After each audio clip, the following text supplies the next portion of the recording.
بسم اللہ الرحمن الرحیم۔ السلام علیکم پیارے دوستوں فرقان قریشی صاحب کی سیزن 5 ایز ابو سو بلو کی تیسری قسط لے کے آج میں آپ لوگوں کی خدمت میں حاضر ہوا ہوں۔ پیارے دوستوں، دریائے فرات اور دریائے نیل یہ دونوں دریا کہاں سے آ رہے ہیں؟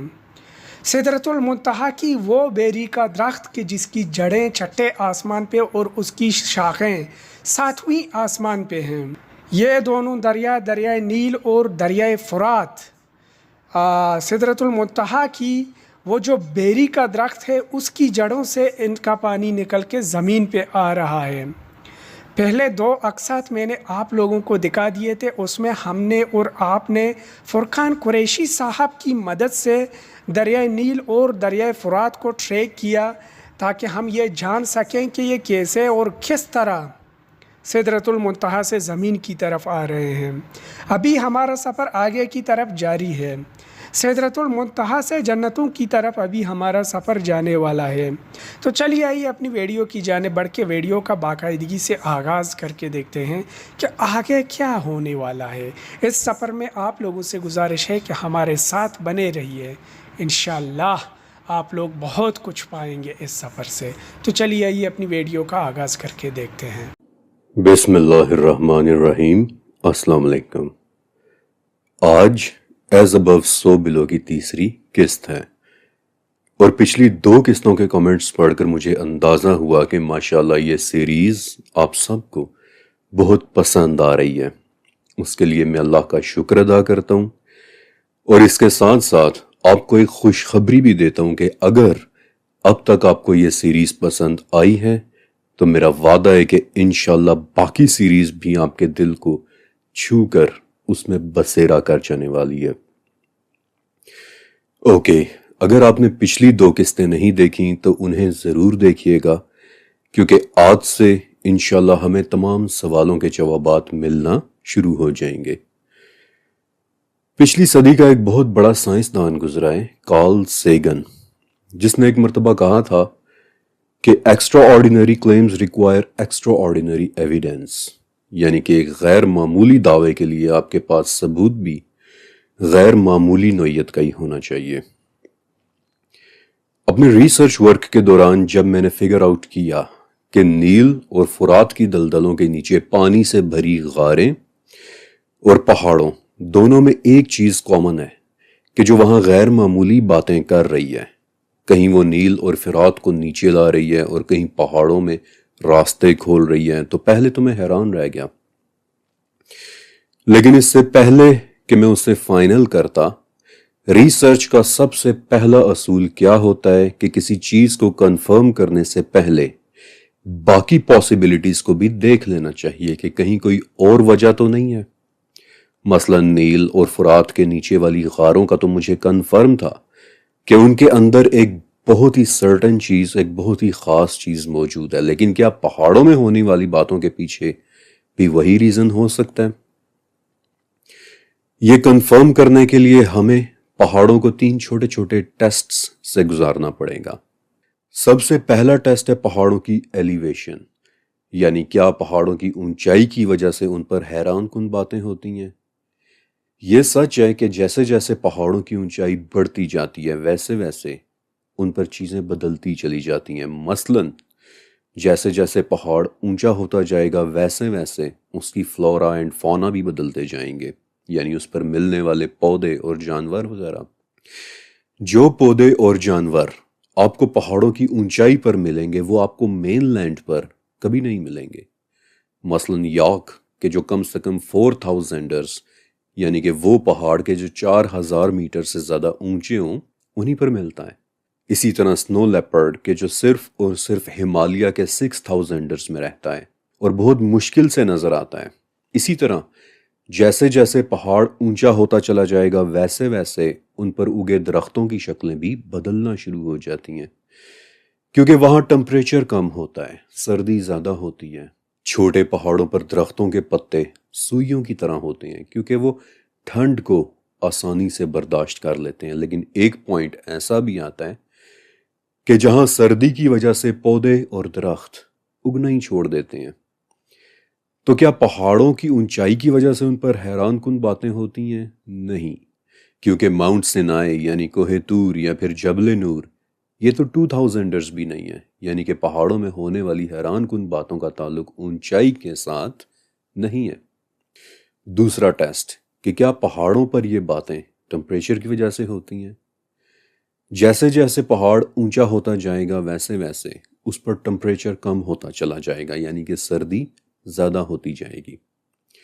7000ers پہاڑوں پر تو ٹمپریچر اتنا کم ہو جاتا ہے کہ وہاں بغیر کسی ایکوپمنٹ کے انسان زندہ بھی نہیں رہ سکتا، اور ان پر پورا سال برف جمی رہتی ہے، اور اس سے اوپر یعنی 8000ers پہاڑوں پر تو ایکوپمنٹس کے ساتھ بھی انسان 21 گھنٹے سے زیادہ زندہ بھی نہیں رہ سکتا۔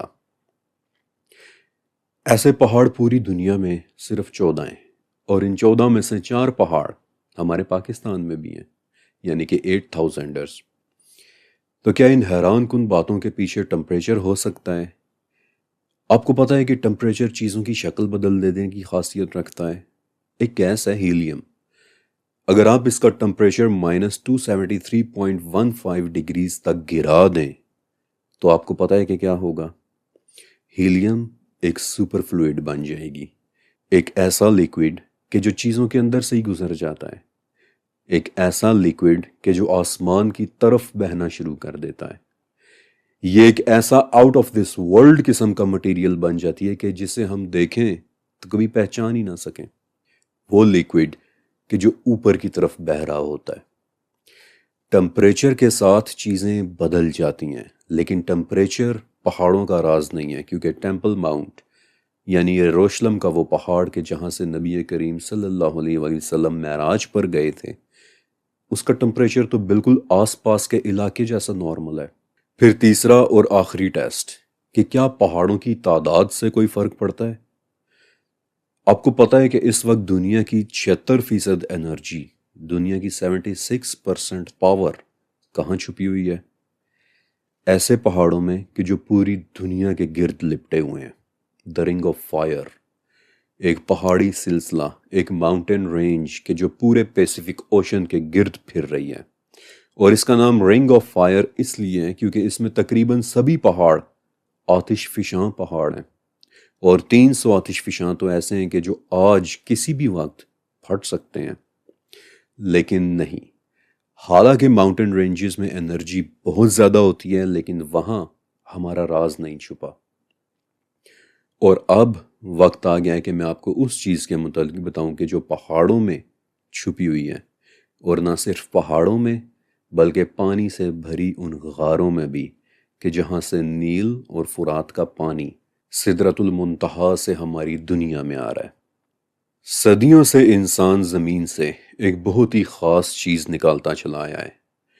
ویسے تو آپ اسے اس کے کامن نام سے جانتے ہوں گے، جیم سٹونز یعنی قیمتی پتھر، لیکن ٹیکنیکل زبان میں انہیں کرسٹلز کہا جاتا ہے، اور کرسٹلز مختلف طرح کے ہوتے ہیں، مثلا شیشے کی طرح ٹرانسپیرنٹ بھی، مختلف رنگوں کے انتہائی خوبصورت بھی، اور بعض اوقات لوہے سے زیادہ مضبوط بھی، اور ان کی سٹڈی کرسٹلوگرافی کہلاتی ہے۔ سب سے پہلے ہمیشہ کی طرح سب سے سادہ سوال کہ کرسٹل ہوتا کیا ہے؟ ہم سب نے اسکول میں پڑھا تھا کہ اس کائنات کی ہر چیز انتہائی چھوٹے چھوٹے ذرات سے مل کر بنی ہے کہ جنہیں ایٹمز کہتے ہیں، اور ایٹمز چیزیں کیسے بناتے ہیں؟ ایک دوسرے کے ساتھ جڑ کر۔ اربوں کھربوں ایٹمز ایک دوسرے کے ساتھ جڑتے ہیں اور کوئی چیز وجود میں آ جاتی ہے، لیکن کرسٹلز کے ایٹمز میں ایک بات ایسی ہے کہ جو انہیں باقی کی ہر چیز سے علیحدہ کر دیتی ہے، اور وہ ہے وہ انداز کہ جس میں ایٹمز ایک دوسرے کے ساتھ جڑتے ہیں، ایک انتہائی نفیس ترتیب کے ساتھ، ایک آرڈر کے ساتھ، ایک خوبصورت پیٹرن کے ساتھ کرسٹلز کے ایٹم ایک دوسرے کے ساتھ جڑ جاتے ہیں، اور اس ارینجمنٹ کی وجہ سے کرسٹلز میں کچھ خصوصیات ایسی پیدا ہو جاتی ہیں کہ وہ کسی اور مٹیریل میں پیدا نہیں ہوتی۔ مثلا کرسٹلز کی ایک کوالٹی ہے پیازو الیکٹرک ایفیکٹ، مثلا اگر آپ ان میں سے بجلی گزاریں تو ان کی شکل ہی بدل جائے گی۔ پھر کرسٹلز کی دوسری کوالٹی ہے بائی ریفرنجنس، یعنی کہ اگر آپ ان میں سے روشنی کی ایک شعاع گزاریں تو نکلتے وقت وہ کئی شعائیں بن کر باہر نکلے گی۔ لیکن کرسٹلز کی ایک کوالٹی بہت ہی زبردست ہے جس کا انگلش نام ہے ایبسولوٹ پرمیٹیوٹی۔ اب میں جانتا ہوں کہ یہ ایک بہت مشکل نام ہے، لیکن آسان الفاظ میں اس کا مطلب ہوتا ہے کہ کرسٹلز اپنے اندر بے تحاشا انرجی جذب کر سکتے ہیں، اور نہ صرف جذب کر سکتے ہیں بلکہ ضرورت پڑنے پر اسے باہر بھی نکال سکتے ہیں۔ اور یہاں سے شروع ہوتا ہے اس سیریز کا سب سے دلچسپ حصہ۔ کرسٹلز اور انرجی کے اس تعلق کو انسان نے ہزاروں سال پہلے محسوس کر لیا تھا۔ مثلا پلیٹو یعنی کہ افلاطون لکھتا ہے، اور آئی ایم شیور کہ آپ سب پلیٹو کے نام سے واقف ہوں گے، کہ وہ اینشینٹ گریس یعنی یونان کا ایک بہت بڑا ہسٹورین اور فلاسفر تھا، اور وہ ایک بہت ہی انٹرسٹنگ بات لکھتا ہے کہ اٹلانٹس کے لوگ کرسٹلز کے ذریعے اپنے خیالات کو ایک ذہن سے دوسرے ذہن میں ٹرانسفر کر دیا کرتے تھے۔ اٹلانٹس ایک بہت مشہور تہذیب تھی کہ جو کہیں گم ہو گئی تھی، اور اگرچہ ہمیں یہ نہیں پتا کہ وہ کہاں پر رہتے تھے، لیکن کئی کلچرز میں ان کی موجودگی کا ذکر ملتا ہے کہ وہ ایک بہت ہی ایڈوانسڈ سویلائزیشن یا پھر قوم ہوا کرتی تھی۔ اب افلاطون کی اس بات میں کتنی سچائی ہے اور کتنی نہیں، یہ تو کوئی بھی نہیں جانتا، لیکن آج سے 2500 سال پہلے کرسٹلز کے ذریعے تھاٹ پروجیکشن کی باتیں، دیٹس ویری انٹرسٹنگ۔ پھر اینشنٹ ایجپشنز یعنی کہ قدیم مصری، وہ لوگ جب ممیز کو دفناتے تھے تو ان کے ساتھ لیپس لازولی یعنی لاجورد کے کرسٹلز بھی دفنا دیا کرتے تھے، کیونکہ ان کا ماننا تھا کہ ان کرسٹلز کے ذریعے روحوں کو ایک عالم سے دوسرے عالم چلے جانے میں مدد ملے گی۔ یعنی اینشنٹ ایجپشنز بھی یہی مانتے تھے کہ کرسٹلز کے ذریعے انرجی کو ایک سے دوسری جگہ چینل کیا جا سکتا ہے۔ امریکن کلچرز کی طرف آئیں۔ امریکہ کی ایک سٹیٹ ہے ایریزونا، جس میں صدیوں سے کچھ قدیم ریڈ انڈین قبائل آباد ہیں کہ جنہیں ہوپی کہتے ہیں۔ اب ریڈ انڈین قبائل کا ایک مسئلہ یہ ہے کہ وہ لوگ اپنے علوم کو کہیں لکھ کر محفوظ نہیں کرتے، بلکہ سینہ بہ سینہ انہیں ایک نسل سے دوسری نسل کو ٹرانسفر کرتے ہیں، اور بدقسمتی سے یہی وہ وجہ ہے کہ آج ریڈ انڈینز کے علم کا زیادہ تر حصہ گم ہو چکا ہے۔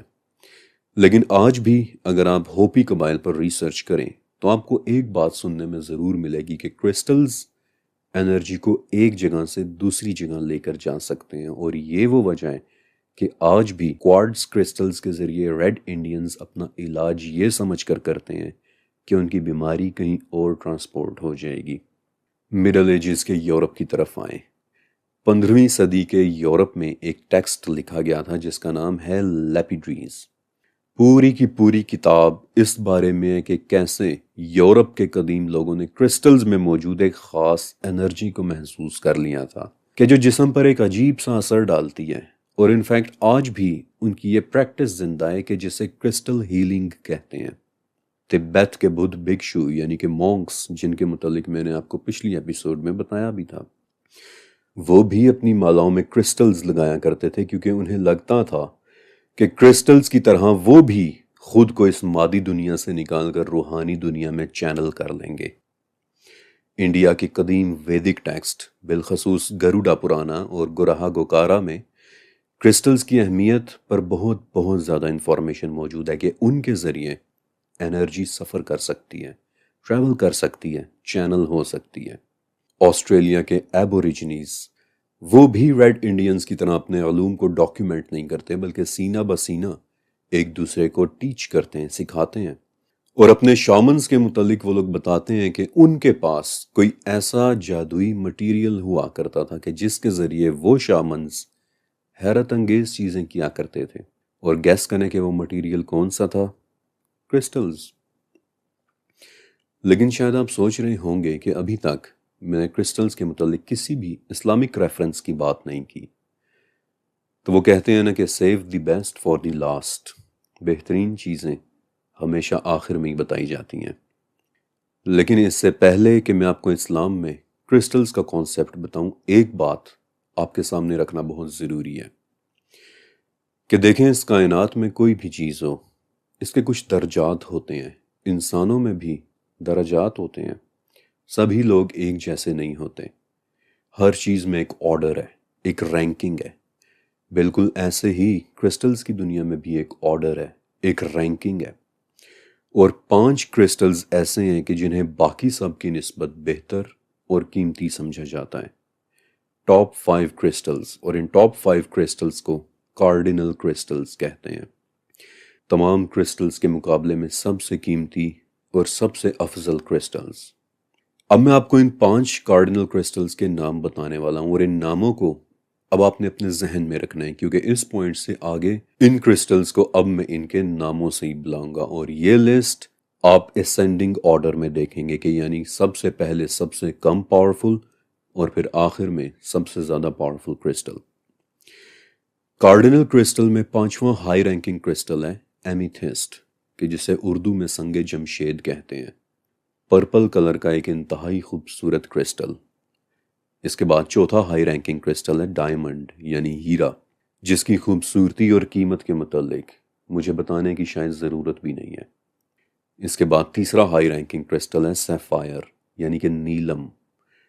یہ وہ کرسٹل ہے کہ جس کے ڈپازٹس کشمیر میں بھی موجود ہیں، اور کشمیر کے جن پہاڑوں میں یہ ملتا ہے ان پہاڑوں کا نام بھی اس کرسٹل کی وجہ سے ہی وادی نیلم ہے۔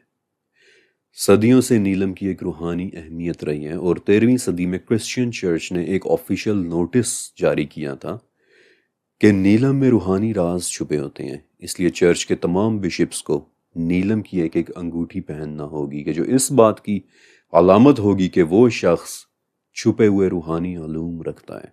اس کے بعد دوسرے نمبر کا ہائیسٹ رینکنگ کرسٹل ایمرلڈ یعنی زمرد، گہرے سبز رنگ کا ایک انتہائی خوبصورت کرسٹل، اور زمرد جیسا ہی ایک اور بے حد پرکشش کرسٹل، آسمان اور سمندر جیسے رنگ کا ایک کرسٹل ایکوا مرین، اور بالآخر ہائیسٹ رینکنگ والے ان ٹاپ 5 کارڈینل کرسٹلز میں سے سب سے اونچے آرڈر والا کرسٹل روبی، جسے اردو میں یاقوت کہتے ہیں، گلابی سے لے کر خون جیسے سرخ رنگ کا ایک انتہائی قیمتی، انتہائی خوبصورت اور پرکشش کرسٹلز، کے جو کرسٹلز کی دنیا میں سب سے قیمتی اور سب سے افضل سمجھا جاتا ہے۔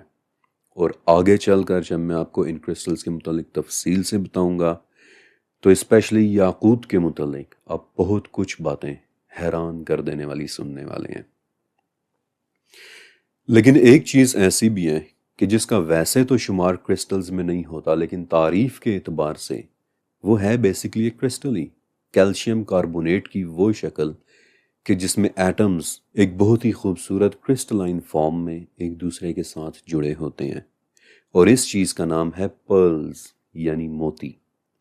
اور اب جو آپ سننے والے ہیں وہ 11 صحیح احادیث کا ایک مجموعہ ہے کہ جسے آپ نے بے حد توجہ سے سننا ہے۔ جامع ترمذی، نبی کریم صلی اللہ علیہ وآلہ وسلم ایک مرتبہ اپنے اصحاب کو جنت کی ایک ڈسکرپشن بتا رہے تھے، اور آپ نے فرمایا کہ جنت کی ایک اینٹ سونے کی اور دوسری اینٹ چاندی سے بنی ہوئی ہے۔ آپ نے یہ بھی بتایا کہ جنت کا کیچڑ خوشبودار ہے اور اس کی مٹی سرخ زعفران کی ہے، لیکن اس کے ساتھ ہی آپ نے یہ بھی بتایا کہ جنت میں پڑی ہوئی کنکریاں موتی اور سرخ یاقوت ہیں۔ جامع ترمذی، اللہ کے نبی علیہ السلام کے پاس ایک شخص آیا اور کہنے لگا کہ یا رسول اللہ، مجھے گھوڑے بہت پسند ہیں، تو کیا جنت میں میرے پاس کوئی گھوڑا بھی ہوگا؟ اس پر آپ علیہ السلام نے فرمایا کہ اگر اللہ نے تجھے جنت میں داخل کر دیا تو وہاں تیری خواہش کے مطابق ایک گھوڑا بھی ہوگا، لیکن وہ گھوڑا سرخ یاقوت کا بنا ہوگا اور اس کے 2 پر بھی ہوں گے، اور جہاں تو چاہے گا وہ گھوڑا وہاں اڑا کر تجھے اپنے ساتھ لے جائے گا۔ بخاری، جامع ترمذی اور سنن ابو داؤد۔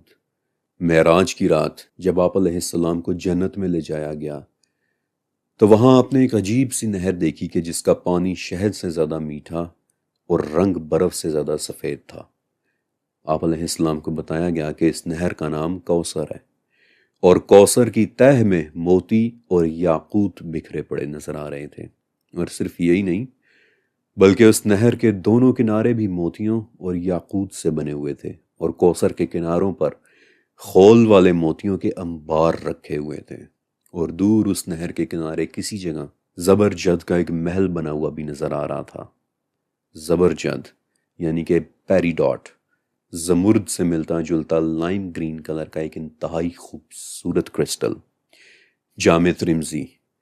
اسی جنت کے یاقوتوں میں سے 2 یاقوت ہماری اس دنیا میں بھی بھیجے گئے ہیں، لیکن بھیجے جانے سے پہلے ان کی خوبصورتی کو ختم کر دیا گیا، ورنہ ان کی روشنی سے مشرق اور مغرب دونوں نظر آنے لگ جاتے۔ اور وہ 2 یاقوت کون سے ہیں؟ حجر اسود اور مقام ابراہیم۔ سلسلہ صحیحہ بخاری اور مسند احمد۔ نبی کریم صلی اللہ علیہ وسلم کی پہلی زوجہ حضرت خدیجہ رضی اللہ تعالیٰ عنہا کے لیے جنت میں ایک ایسا گھر تعمیر کیا گیا ہے کہ جس میں رہنے والے کو حیرت انگیز طور پر کوئی تھکاوٹ محسوس ہی نہیں ہوتی۔ اس گھر میں کسی طرح کا کوئی شور نہیں آتا، بس ایک طرح کی پرسکون سی خاموشی۔ اور آپ جانتے ہیں کہ وہ گھر کس چیز سے بنا ہوا ہے؟ موتیوں اور سرخ یاقوت سے۔ صحیح بخاری۔ جب سورہ دہا نازل ہوئی تو اس کے نازل ہونے کا بیک گراؤنڈ بہت ہی تکلیف دہ ہے، کیونکہ ایک مرتبہ آپ علیہ السلام بیمار پڑ گئے تھے، 2 یا 3 راتوں کو تہجد کے لیے اٹھ نہیں سکے تھے۔ تو ابو لہب کی بیوی عورہ آپ علیہ السلام کے پاس آئی اور کہنے لگی کہ اے محمد، لگتا ہے کہ تمہارے شیطان نے تمہیں چھوڑ دیا ہے، میں دیکھ رہی ہوں کہ 2 یا 3 راتوں سے وہ تمہارے پاس نہیں آیا۔ عورہ کی اس بات پر آپ علیہ السلام بہت افسردہ ہوئے تھے، رنجیدہ ہوئے تھے، اور تب آپ علیہ السلام کے دل کو ڈھارس دینے کے لیے، دل کو تسلی دینے کے لیے سورہ دہا نازل ہوئی تھی کہ قسم ہے صبح کی پہلی روشنی کی اور قسم ہے رات کی کہ جب وہ اس کے پیچھے آئے، نہ تو تمہارے رب نے تمہیں چھوڑا ہے اور نہ ہی وہ تم سے بیزار ہوا ہے۔ اور دہا پر علیحدہ سے میں نے ایک ویڈیو بھی بنائی تھی کہ کیوں اللہ تعالیٰ نے اس میں روشنی کا ذکر کیا ہے، اور اگر آپ میری طرح خوبصورتی کو بے حد پسند کرتے ہیں تو ایک مرتبہ وہ ویڈیو ضرور دیکھیے گا۔ وہ دہا کی 4 اور 5ویں آیت، یعنی آپ کے لیے انجام آغاز سے بہتر ہوگا اور آپ کا رب بہت جلد آپ کو انعام دے گا، ایسے کہ آپ راضی اور خوش ہو جائیں گے۔ اور وہ انعام کیا تھا؟ سلسلہ صحیحہ کی حدیث کے مطابق آپ علیہ السلام کو ان آیات کے نزول کے بعد ایک خوشخبری دی گئی تھی کہ اے نبی، ہم نے آپ کے لیے 1000 محل بنائے ہیں کہ جو سب کے سب سرخ یاقوت سے بنے ہوئے ہیں۔ مشکات شریف۔ جنتیں مختلف درجات کی ہیں اور ان میں رہنے والے جنتی بھی مختلف درجات کے ہیں۔ ایک کم درجے والے جنتی کے لیے مشکات میں ایک گھر کا ذکر ہے، جس کے متعلق آپ علیہ السلام نے بتایا تھا کہ اس گھر کا رقبہ جابیہ سے لے کر صنعاء تک ہوگا اور اس میں رہنے والوں کے سروں پر موتیوں کے تاج رکھے ہوئے ہوں گے۔ ایک ایڈیشنل انفارمیشن کہ جو میں آپ کو دے دوں کہ جابیہ کا شہر ایک قدیم شہر ہوا کرتا تھا شام میں، جہاں آج کرک کا قلعہ بنا ہوا ہے، اور صنعاء یہ یمن کا ایک بہت پرانا شہر ہے۔ اور ویسے تو ان دونوں شہروں میں 2000 کلومیٹرز کا فاصلہ بنتا ہے، لیکن اس 2000 کلومیٹر پر اگر آپ ایک گھر بنائیں تو وہ گھر 40 لاکھ اسکوائر کلومیٹر سے بھی بڑا ہوگا، پورے انڈیا سے بھی بڑا ایک گھر۔ اب ذرا تصور کریں کہ اس سائز کا ایک گھر کہ جس کے گنبد اور کنگرے موتیوں کے بنے ہوئے ہوں اور جس میں رہنے والوں کے سروں پر موتیوں کے تاج پڑے ہوئے ہوں۔ امیزنگ۔ بلکہ آپ علیہ السلام نے جنت میں داخل ہونے کے بعد جو چیز سب سے پہلے دیکھی تھی وہ دراصل موتیوں کے بنے ہوئے بڑے بڑے گنبد ہی تھے، اور انہی موتیوں کی سبز چادر پہن کر ایک مرتبہ فرشتہ جبرائیل بھی نبی علیہ السلام کے پاس آئے تھے۔ آپ نے کچھ نوٹس کیا کہ جنت کرسٹلز کے ساتھ بھری ہوئی ہے، بہترین قسم کے کرسٹلز کے ساتھ۔ کرسٹلز وہ مٹیریل ہیں کہ جو ہمارے اور جنت کے عالمین میں ایک کامن مٹیریل ہے، ایک سمبولک کنیکشن ہے، ایک ایسا کنیکشن کہ جو اس وقت ان دونوں عالموں کے درمیان موجود ہے۔ لیکن کرسٹلز کی کہانی یہاں ختم نہیں ہوتی، بلکہ اب جو میں آپ کو بتانے جا رہا ہوں اسے آپ نے بہت بہت غور سے سننا ہے۔ حضرت زمرہ ابن حبیب رضی اللہ تعالیٰ عنہ سے کسی شخص نے سوال کیا کہ اے زمرہ، انسانوں کے ساتھ کیا مسلمان جنات بھی جنت میں جائیں گے؟ تو انہوں نے جواب دیا کہ ہاں، مسلمان جنات بھی جنت میں جائیں گے اور جنایا عورتوں کے ساتھ ان کے نکاح بھی ہوں گے، اور پھر یہ بتانے کے بعد پھر زمرہ نے جنت کی حوروں کا بھی ایک ذکر کیا، ان کی خوبصورتی اور ان کے حسن کی تعریف کی، اور ان کے متعلق الرحمن کی 58 نمبر آیت تلاوت کی کہ کأنہن الیاقوت والمرجان، کہ وہ ایسی ہیں کہ جیسے یاقوت اور مرجان ہوں۔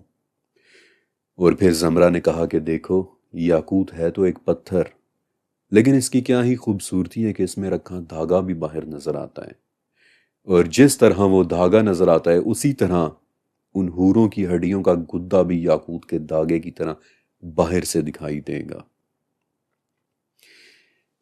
یہ سیریز لکھنے سے پہلے حوروں کے متعلق میرا کانسیپٹ صرف اتنا تھا کہ وہ شاید انتہائی خوبصورت قسم کی کوئی عورتیں ہوں گی، لیکن اب مجھے لگتا ہے کہ شاید ہم سوچ بھی نہیں سکتے کہ حوریں دیکھنے میں کیسی ہوں گی۔ صرف خوبصورت عورتیں یا پھر واقعی سرخ یاقوت سے بنی ہوئی کوئی زندہ جاندار مخلوق، ڈیپ ریڈ کلر کی crystal based life, I have no idea. جنتیں کرسٹل سے بھری پڑی ہیں، لیکن ایک بات اور ہے کہ جو ابھی تک میں نے آپ کو نہیں بتائی، کہ کرسٹلز کی موجودگی دراصل جنتوں سے بھی اوپر تک ہے۔ بہت توجہ اور بہت دھیان کے ساتھ سنتے جائیے۔ احادیث کی 6 کتابیں سب سے بڑی ہیں، سب سے معتبر ہیں۔ نمبر 1 اور ٹاپ پہ ہے صحیح بخاری، جسے امام بخاری نے 16 سال لگا کر لکھا تھا، اور روایات سے پتہ چلتا ہے کہ اس کتاب کی کسی بھی حدیث کو محفوظ کرنے سے پہلے امام بخاری پہلے غسل کرتے، پھر نوافل پڑھتے اور پھر حدیث کو محفوظ کرتے۔ Look at his dedication. پھر نمبر 2 پہ صحیح مسلم، پھر نمبر 3 پہ جامع ترمذی، نمبر 4 سنن ابو داؤد، نمبر 5 سنن نسائی، اور پھر 6 نمبر پر سنن ابن ماجہ۔ حدیث کی یہ ٹاپ کی کتابیں تالیف کرنے والوں نے ان میں تقریباً 25,000 کے آس پاس حدیثیں اکٹھی کی ہیں، لیکن جب وہ یہ کتابیں لکھ رہے تھے تب بعض اوقات ایسا ہوتا تھا کہ کوئی واقعہ یا کوئی حدیث بہت طویل ہوتی، تو صرف اسے مختصر رکھنے کی خاطر وہ مرکزی بات لکھ دیتے، اور ایڈیشنل انفارمیشن کہ جو ہوتی تو حدیث کا حصہ ہی تھی لیکن بات کو مختصر رکھنے کی خاطر اسے چھوڑ دیتے۔ اور 10ویں صدی کے ایک بہت بڑے محدث اور تھیولوجن ابو بکر البزار نے کیا کیا کہ انہوں نے اس تمام ایڈیشنل انفارمیشن، جنہیں زوائد کہتے ہیں، انہوں نے ان تمام زوائد کو اکٹھا کیا کہ جو در حقیقت حدیث کا حصہ ہی ہوتی تھی، اور 20 جلدوں پر مبنی ایک بہت بڑی کتاب لکھی، مسند بزار، یعنی کہ وہ کتاب جس میں وہ تمام واقعات موجود ہیں جنہیں صحاح 6 کے مؤلفین نے صرف اس لیے چھوڑ دیا تھا کہ کتاب کہیں بہت طویل نہ ہو جائے۔ اور جو واقعہ اب میں آپ کو سنانے والا ہوں وہ مسند بزار ہی میں لکھا ہوا ہے، ایک ایڈیشنل انفارمیشن کے جو اوریجنلی حدیث کا حصہ ہی تھی۔ بائی دی ویز ایک بات کہ یہاں پر میں صرف اتنا بھی کہہ سکتا تھا کہ فلاں بات مسند بزار میں لکھی ہوئی ہے، لیکن آپ کو یہ چھوٹا سا پیس آف انفارمیشن دینے کا مقصد یہ تھا کہ آپ کے علم میں اضافہ ہو، آپ کو علم الحدیث اور اپنے نبی اور علماء کے متعلق وہ باتیں بھی پتہ چلیں کہ جو نارملی پہلے سے نہیں پتہ ہوتی تھی، اور یہی میرا ہول پرپز ہے، علم کی تلاش میں ستاروں تک پہنچ جانا۔ اوکے، مسند بزار میں واقعہ معراج کے حوالے سے ایک ایڈیشنل انفارمیشن یعنی زوائد درج ہیں کہ جس میں آپ علیہ السلام فرماتے ہیں کہ میں سویا ہوا تھا اور میرے پاس جبرائیل علیہ السلام آئے، انہوں نے میرے کندھوں کے درمیان ہاتھ رکھا اور میں کھڑا ہو کر ایک درخت پر بیٹھ گیا۔ یہ درخت والی بات آپ نے ذہن میں رکھنی ہے۔ آپ علیہ السلام فرماتے ہیں کہ وہ درخت بڑھنا شروع ہوا، اونچا ہونے لگا، یہاں تک کہ اگر میں چاہتا تو آسمان کو چھو سکتا تھا۔ اب میں اپنی چادر کو سنبھال رہا تھا، لیکن میں نے دیکھا کہ جبرائیل اس وقت بہت زیادہ تواضع اور ایک اینکشیس حالت میں ہے، اور میں اسی وقت سمجھ گیا کہ اللہ کے متعلق جبرائیل علیہ السلام مجھ سے زیادہ علم رکھتے ہیں۔ اس کے بعد ہمارے لیے آسمان کا ایک دروازہ کھولا گیا، اور اس دروازے کے پرے میں نے ایک زبردست اور عظیم الشان نور دیکھا کہ جو کسی قسم کے پردے کے پیچھے تھا، اور اس پردے کے قریب میں نے بہت سارے یاقوت اور موتیوں کو جھلملاتے ہوئے دیکھا، اور تب میری طرف بہت کچھ وحی کیا گیا۔ مجھے نہیں پتا کہ سنتے ہوئے آپ ان مناظر کو امیجن کر پا رہے ہیں یا نہیں، لیکن انہیں لکھتے ہوئے میں ایک ایک لفظ کو امیجن کر رہا تھا، اور سچ کہوں تو نہ تو میرے پاس وہ الفاظ ہیں اور نہ ہی وہ ٹیکنالوجی ہے کہ جس کے ذریعے میں آپ کو وہ دکھا سکوں کہ جو اس وقت میں خود دیکھ رہا ہوں۔ بس صرف اتنا کہہ سکتا ہوں کہ جھلملاتے ہوئے ان یاقوتوں اور موتیوں کے درمیان چھپا ہوا وہ نور کیا ہی پاورفل منظر ہوگا۔ لیکن آپ نے ایک بات نوٹس کی کہ کرسٹلز کہاں کہاں موجود ہیں؟ آسمان کے دروازوں کے پرے بھی وہ کرسٹلز موجود ہیں، لیکن بات صرف یہاں تک ہی محدود نہیں رہتی۔ سورہ توبہ، اللہ وہ ہے کہ جو عرش العظیم کا مالک ہے۔ النمل، اللہ وہ ہے کہ جو عظمت والے عرش کا مالک ہے۔ سورہ غافر، اللہ وہ ہے کہ جو بلند درجات والے عرش کا رب ہے۔ الزخرف، عرش کا رب بہت ہی پاک ہے۔ البروج، عرش کا مالک بہت ہی عظمت والا ہے۔ کیا ہوتا ہے یہ عرش؟ ساتوں آسمانوں کے اوپر جنت الفردوس ہے، یعنی کہ بہترین سے بھی بہتر جنت، اور جنت الفردوس کی چھت حدیث نبوی کے مطابق اللہ کا عرش ہے کہ جس کے مقابلے میں ساتوں آسمان اتنے چھوٹے چھوٹے ہیں کہ جیسے صحرا میں پڑی ہوئی کوئی انگوٹھی ہوتی ہے۔ عرش وہ شے کہ جو حدیث کے مطابق تب بھی موجود تھا کہ جب کچھ بھی تخلیق نہیں کیا گیا تھا، جس وقت اللہ کے سوا اور کچھ بھی نہیں تھا، تب بھی اس کا عرش موجود تھا کہ جو پانی پر رکھا ہوا تھا۔ اور اب اس عرش کو 8 فرشتے اٹھائے ہوئے ہیں، اور یہ عرش اللہ کی سب سے بڑی مخلوق ہے۔ لیکن آخر کیا ہے یہ عرش؟ امام ابن ابی شیبہ کی کتاب صفات العرش میں، اور 15ویں صدی کے ایجپشن سکالر حافظ جلال الدین السیوطی کی کتاب السمایا فی الحیات السمیہ میں 7 آسمانوں اور عرش کی ایک ڈسکرپشن لکھی ہوئی ہے کہ وہ دیکھنے میں کیسے ہیں، اور اس ڈسکرپشن کو سعد الطائی نے بھی انڈورس کیا ہے کہ واقعی ایسا ہی ہے۔ اس ڈسکرپشن کے مطابق چھٹے آسمان کا نام ہے الدقنا، اور وہ سونے اور سرخ پتھر یعنی یاقوت سے بنا ہوا ہے۔ لیکن اس کے بعد عرش ایک بہت ہی گہرے سرخ رنگ کے یاقوت سے بنا ہے، ایک ایسا سرخ یاقوت کہ جس میں کوئی ملاوٹ نہیں ہے۔ A very very deep red ruby. It's amazing. لیکن بات یہاں تک بھی نہیں رکتی، بلکہ یاقوت کی داستان یہاں سے بھی آگے تک جاتی ہے۔ عرش کے دائیں طرف لوح محفوظ ہیں۔ لوح محفوظ سفید موتیوں کی بنی ہوئی ہے، اور اس کے صفحے سرخ یاقوت کے بنے ہوئے ہیں۔ اس کا قلم نوری ہے، ہم اسے دیکھ نہیں سکتے، اور اس کی لکھائی بھی نور سے ہی کی جاتی ہے۔ لوح محفوظ وہ کتاب ہے کہ جس میں تخلیق، رزق، زندگی، موت، عروج اور زوال اور اللہ کا ہر حکم لکھا جاتا ہے، اور اس کے علاوہ وہ سب کچھ لکھا جاتا ہے کہ جس کا ہمیں کوئی علم ہی نہیں ہے۔ مسند بازار میں ان حدیث کی پھر ایڈیشنل انفارمیشن بھی ملتی ہے، یعنی زوائد کی، کہ لوح محفوظ کی جڑ دودھ جیسے سفید کسی پتھر کی بنی ہوئی ہے، اور اسے ایک فرشتہ اپنی گود میں لیے ہوئے ہیں، اور دن میں 360 مرتبہ اللہ تعالیٰ اس کی طرف دیکھتا ہے جیسا کہ اس کی شان کے لائق ہے۔ وہ دن اور رات کیسے ہیں ہمیں کچھ نہیں پتا، لیکن اس کی ہر نگاہ کے ساتھ مخلوق کی قسمتیں بدلتی ہیں۔ کسی کو عزت مل جاتی ہے اور کسی کو ذلت، اور وہ جو چاہتا ہے اپنے حکم سے کر دیتا ہے۔ یہ قسط لکھتے ہوئے یہاں پہنچ کر میں نے لکھنا چھوڑ دیا تھا۔ یہ باتیں لکھنا اتنا آسان نہیں ہے۔ میرا دل یا کسی بھی انسان کا دل یہاں پہنچ کر دھڑکنا بھول جاتا ہے۔ کیا ہی منظر ہوں گے، کیا ہی منظر ہوں گے۔ لیکن آپ نے ایک چیز نوٹس کی کہ موتی، یاقوت اور زمرد کہاں کہاں موجود ہیں، کس کس جگہ یہ کرسٹلز رکھے گئے ہیں، کون کون سے عالم ہیں کہ جہاں یہ کرسٹلز موجود ہیں۔ جنتوں میں یہ کرسٹلز موجود ہیں، جنتوں میں رہنے والی حوریں ان کرسٹلز یعنی یاقوت کے جیسی ہیں، اور کون جانتا ہے کہ کیا پتہ وہ حوریں خود بھی کسی یاقوت سے ہی بنی ہوئی ہوں، کہ جیسے جنت کے وہ گھوڑے سرخ یاقوت سے بنے ہوئے ہیں۔ سب سے بہترین جنت، جنت الفردوس کی چھت اللہ کا عرش ہے کہ جو خود بھی کسی بہت ہی گہرے سرخ رنگ کے یاقوت سے بنا ہوا ہے، ایک کرسٹل کا پیورسٹ فارم آف کرسٹل کا عرش۔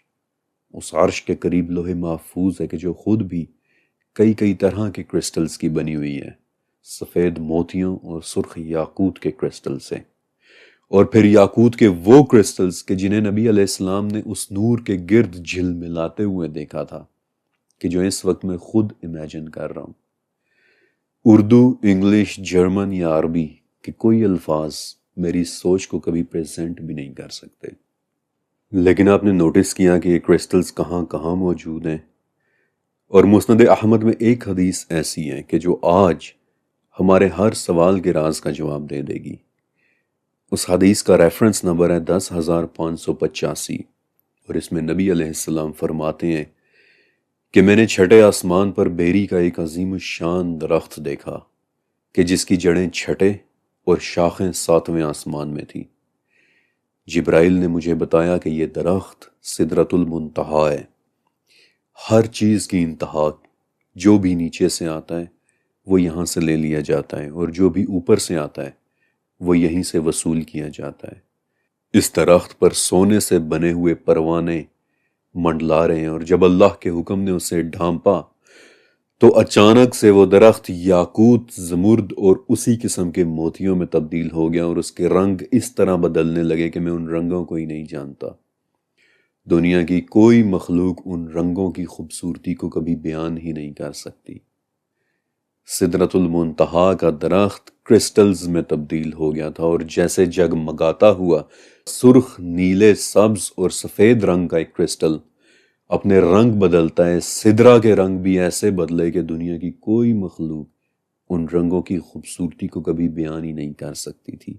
اور یہی وہ موقع تھا کہ جہاں آپ علیہ السلام نے جبرائیل کو آخری مرتبہ ان کی اوریجنل شکل میں دیکھا، ایسے کہ ان کے 600 پر تھے، اور کہ جو اس وقت پورے کے پورے کھلے ہوئے تھے، کیونکہ ان کے پروں کے پیچھے پورا افق چھپ گیا تھا، اور ان کے کھلے ہوئے پروں میں سے موتی، زمرد، یاقوت اور جواہرات گر رہے تھے، کہ جن کی حقیقت سوائے اللہ کے اور کوئی بھی نہیں جانتا۔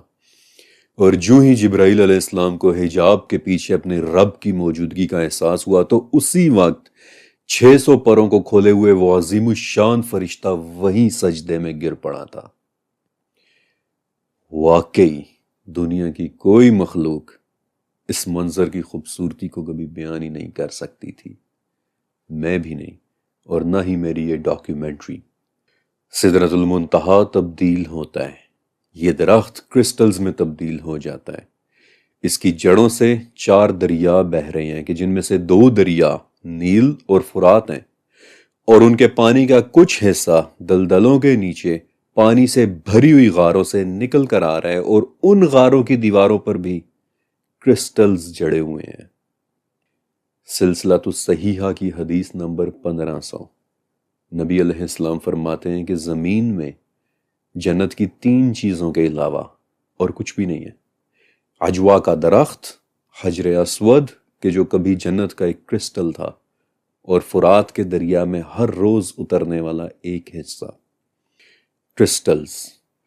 کرسٹلز نے ان دونوں عالمین کو آپس میں جوڑ رکھا ہے، کسی قسم کا کوئی کنیکشن فارم کر رکھا ہے۔ وہاں اوپر کرسٹلز بن جانے والے اس درخت کی جڑوں سے پانی نکل کر وہاں کی زمین میں جا رہا ہے، اور یہاں کی زمین میں سے وہی پانی باہر نکل رہا ہے ان غاروں میں سے کہ جن کی دیواروں میں کرسٹلز جڑے ہوئے ہیں۔ نیچے اور اوپر کے کرسٹلز کے درمیان کسی قسم کا کوئی کنیکشن فارم ہوا ہے کہ جو وہاں اوپر زمین میں جا رہا ہے وہ یہاں نیچے زمین میں سے نکل رہا ہے۔ جیسا وہاں اوپر ہے ویسا ہی یہاں نیچے ہے، ایز ابو سو بلو۔ اور یہاں سے شروع ہوتا ہے اس سیریز کا سب سے بہترین حصہ، خوبصورت رنگوں والا حصہ۔ ابھی تو آگے دیکھیے کہ میں آپ کو کیسی خوبصورت چیزیں دکھانے والا ہوں۔ لیکن وہ سب انشاءاللہ سیریز کی آنے والی قسطوں میں، اور تب تک میں چاہتا ہوں کہ آپ یہ سیریز اپنی پوری فیملی کے ساتھ شیئر کریں تاکہ وہ سب بھی میرے اس خوبصورت سفر میں شامل ہو کر ہمارا حصہ بن جائیں، اور سیریز کی اگلی قسط میں وہ سب بھی ہمارے ساتھ ساتھ ہوں۔ لیکن تب تک کے لیے میری طرف سے اللہ حافظ۔ تو پیارے دوستو، یہ تھا ہمارا آج کا ویڈیو۔ ہم امید کرتے ہیں کہ آپ لوگوں کو ہمارے ویڈیوز پسند آ رہے ہوں گے، تو اس لیے آپ دوستوں سے گزارش ہے کہ ویڈیوز کو اپنے چاہنے والوں کے ساتھ ضرور شیئر کیا کریں۔ تو پیارے دوستو، ملتے ہیں اس سیریز کی اگلی قسط کے ساتھ۔ تب تک کے لیے اپنا خیال رکھیے اور ہمیں اجازت دیجیے۔ اللہ حافظ۔